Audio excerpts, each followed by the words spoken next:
Last year we were flying drones around the loft a lot and at liberations, and we learned a few things while flying the drones in the air with the birds, and we had quite an idea of maybe hiring a helicopter, because we're seeing a lot of helicopters flying around the falls with the tourism industry, and we found that the birds are quite used to the helicopters because you get daily helicopter flights over the loft and while the birds are exercising.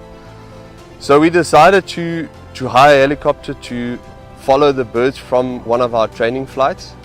So on 26th of April we hired the helicopter and we decided to go out onto the liberation site.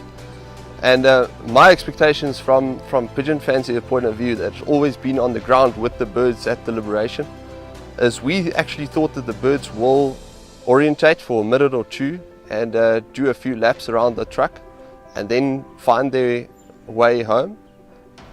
In reality, what we found was, after liberating the birds, they came straight out the truck. The ones on the left made a half a circle and the ones on the right came straight out in the direction of the falls, and they never hesitated to go either left or right. They were straight going towards the falls.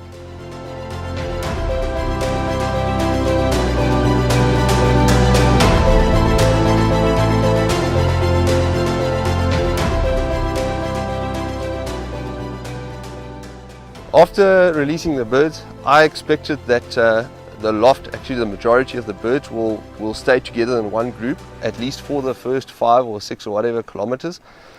And like we would expect, that the slower ones will fall behind and they will break up into smaller packs. And that was completely not the case. They broke up into smaller groups of 100 to 200 birds, and they all went in the same direction.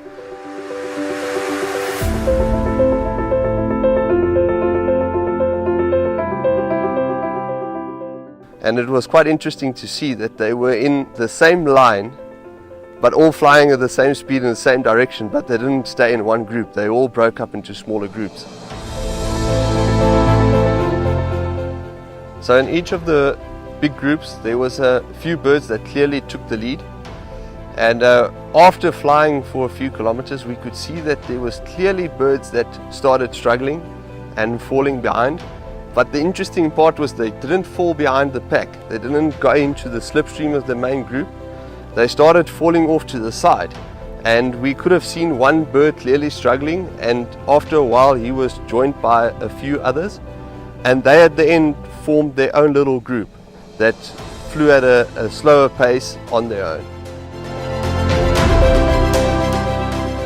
So when we got near the falls, one of the groups that we were actually not filming, it was unfortunate they were on the other side of the helicopter. So in the group that was attacked by the hawk, there was about 150 birds.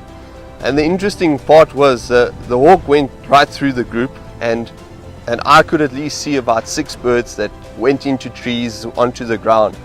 And those birds were completely out of it. They immediately didn't know where to go. And that might be a reason why we're losing birds on short tosses or short exercises like this, is that they get attacked and they would go onto the ground and they won't find their way back, or may get injured and they won't come back to home.